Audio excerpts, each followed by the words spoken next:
Bom, agora nós vamos ver as funções trigonométricas secundárias, também chamada muitas vezes de funções trigonométricas auxiliares, né? Às vezes por causa do nome dessas funções a gente pensa que elas são menos importantes do que as funções que nós já vimos, seno, cosseno, tangente, mas não, né?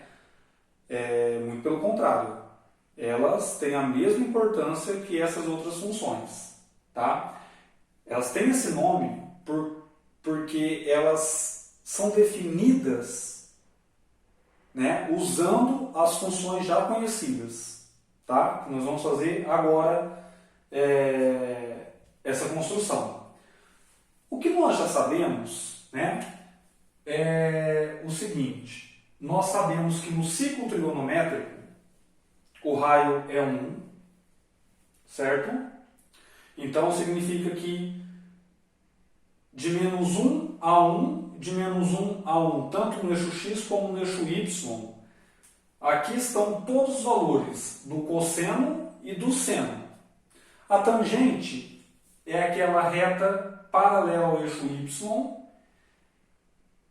tangente ao ciclo trigonométrico no ponto de coordenadas 1, 0. Tá? Não vou colocar aqui para não ficar muito carregado o desenho, mas a gente tem que ter em mente essas coisas. Quais são essas funções trigonométricas secundárias? Bom, a primeira delas é a função que a gente chama de secante. Tá? Primeiro, então, é a secante. Certo? Então, a função secante tem esse nome, né? Ela é denotada por esse símbolo, né? Então, secante de um arco x. Como você calcula? Você faz 1 sobre o cosseno de x. Certo? Perceba que aqui o cosseno de x não pode ser 0. Tá? Então, aqui já te dá o domínio dessa função, né? Quem é o domínio da função secante? É o conjunto dos pontos que não anulam o cosseno. Então, anulou o cosseno, não existe secante para esse ponto. Tá? Cuidado também com outra coisa que às vezes a gente até escuta falar, né? Eu pelo menos já escutei muito, assim, olha, a função secante é o inverso da função cosseno. Isso está errado. Tá? O inverso da função cosseno é a arquicosseno. A secante é o valor inverso do cosseno. Então, como você calcula... Então, nós vamos fazer algum exemplo. Mas, como você calcula a secante de 45 graus? É 1 dividido pelo cosseno de 45 graus. Tá? Cuidado para não fazer essas confusões. A outra função que a gente também vai definir é a chamada cossecante. Tá? A cossecante é a função que é definida com esse símbolo aqui, cossecante de x, que é 1 dividido pelo seno de x. E é claro que o seno não pode ser 0, né? Então, a gente já tem o domínio da função cossecante. Ou seja, quem é o domínio da função cossecante? São os valores que não anulam o seno. Né? Então, anulou o seno, não está na cossecante. Agora, antes da gente definir a outra função, olha só que coisa interessante. Nós sabemos que o cosseno e o seno, eles têm resultados, né? Os valores deles estão entre menos 1 e 1. Elas são limitadas, essas funções. Pega, por exemplo, um valor aí, particular, o meio. Se você dividir 1 por meio, dá 2. Então, você consegue enxergar que tanto a secante como a cossecante, elas não têm valores entre menos 1 e 1. Né? Elas têm valores de 1 para frente e de menos 1 para trás. Cossecante também, de 1 para cima e de menos 1 para baixo. Certo? Vocês entenderam isso? Porque quando você divide 1 por uma coisa menor que 1, dá maior que 1. Tá? Aqui nos dois casos também. Agora, a pergunta é, onde a gente localiza o valor da secante e da cossecante de um arco? Então, olha só, vamos pegar um arco X qualquer, né? Por exemplo, assim, ó. Aqui eu tenho o arco X, né? Eu sei onde está o seno. Onde está o seno? O seno está aqui, no eixo dos senos, e o cosseno está aqui, né? Isso foi o que a gente já viu lá nas últimas aulas, certo? Então eu tenho aqui o valor do cosseno, né? E aqui eu tenho o valor do meu seno desse arco aí. Agora, onde estão esses outros valores aqui? Aqui eu tenho o arco do cosseno, o eixo do cosseno, e aqui eu tenho o eixo do seno, né? Então, como que eu faço para localizar? Eu pego o ponto, certo? O ponto que está aqui, e eu passo um segmento de reta tangente a esse ponto. Então ficaria alguma coisa parecida com isso assim, ó.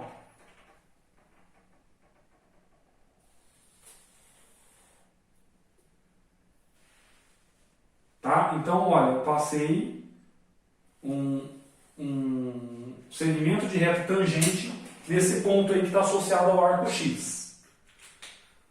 Onde estão os meus valores então? Olha, no eixo do cosseno, você está vendo que esse número aqui que é esse ponto, né, que eu vou chamar de ponto P, e aqui eu vou chamar esse ponto aqui de ponto Q, só para dar nome aqui para ele, né?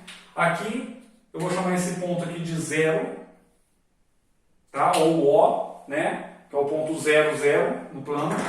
Então, onde está a secante? Está no eixo do cosseno, certo? O valor da secante é justamente essa distância aqui, ó.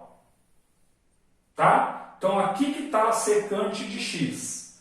Ou seja, quem que é a secante de x? A secante de x nada mais é que a distância do ponto O ao ponto P. E a cossecante? É isso mesmo que vocês estão pensando. Está aqui no eixo do seno. Certo? Então, esse daqui é a cossecante do arco X. Ou seja, a cossecante do arco X é o valor OQ. Tá? É a distância de O até aqui. Aqui no primeiro quadrante. E se tivesse no segundo, como que eu faço? Tá vendo por que é importante a gente aprender a localizar? Ó, no primeiro quadrante, secante positiva, cossecante também. No segundo, cossecante positiva, a secante é negativa. No terceiro, ó, passa uma reta tangente aqui, cossecante negativa, secante também. E no quarto, aqui, secante positiva e cossecante negativa. Tá? Então, por isso que é muito importante a gente aprender a localizar essas funções. Tá? E por último, nós temos a função que é dada pelo nome de cotangente. Certo? Onde está a função cotangente? Onde que a gente localiza essa função, então, que a gente chama ela de cotangente. Certo? Cotangente, a gente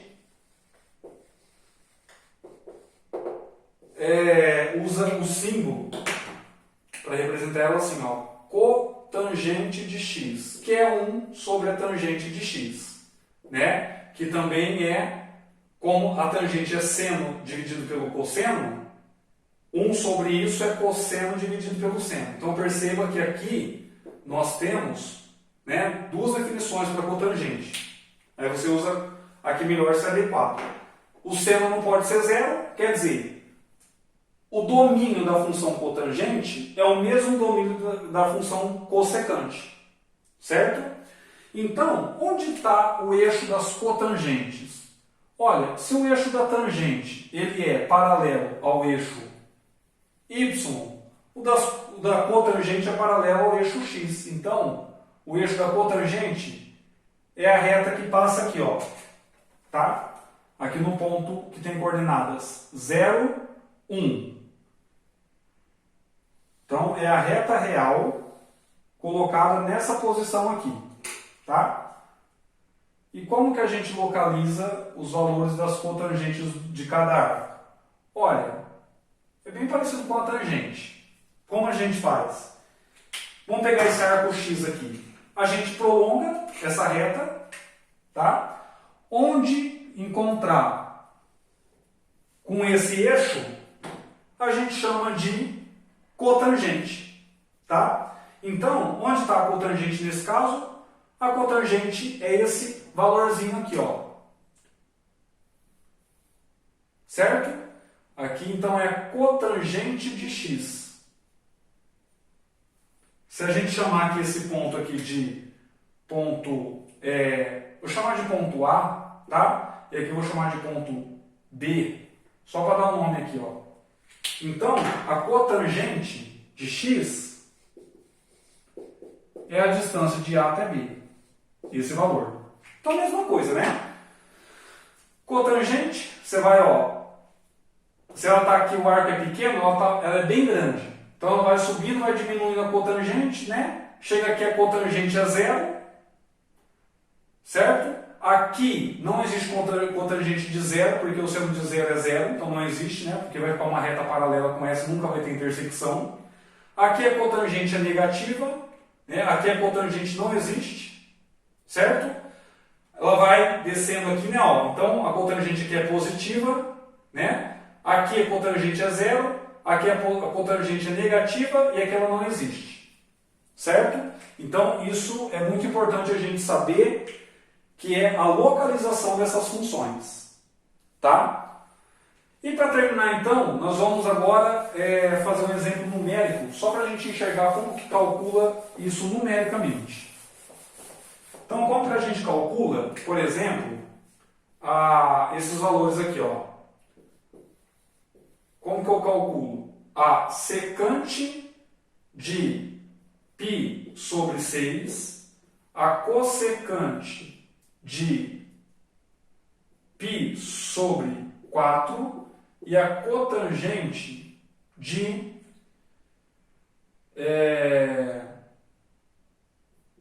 π sobre 3. Então, olha, eu tenho secante de π sobre 6 é a mesma coisa que 1 sobre o cosseno de π sobre 6. Tá? Então fica 1 sobre π sobre 6 é o 30. Cosseno de 30 dá meio. Né? Não. Raiz de 3 sobre 2. Certo? Então, meios extremos aqui fica 2 sobre raiz de 3. Multiplicando em cima e embaixo pela raiz de 3, eu tenho 2 raiz de 3 sobre 3. Tá?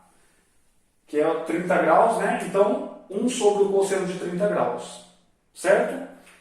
Quem que é a cossecante de π sobre 4? Olha, cossecante de π sobre 4 é o quê? É 1 sobre o seno de π sobre 4. Certo? E o seno de π sobre 4 é a raiz de 2 sobre 2. Então fica, né, meios extremos aqui, ó, fica 2 sobre raiz de 2, multiplicando em cima e embaixo pela raiz de 2, fica 2 raiz de 2 sobre 2, que é a própria raiz de 2. Né? Perceba que esse número aqui é maior que 1, esse número aqui é maior que 1, é aquilo que a gente estava discutindo agora há pouco. E a cotangente de π sobre 3? É 1 sobre a tangente de π sobre 3, né? Ou a gente pode pensar que é o cosseno de π sobre 3 sobre o seno de π sobre 3.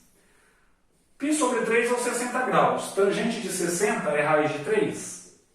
Multiplicando em cima e embaixo pela raiz de 3, eu tenho raiz de 3 sobre 3. Né? Então, tá aí a forma de calcular esses valores. Tá? Não tem muito segredo, vocês estão percebendo, né?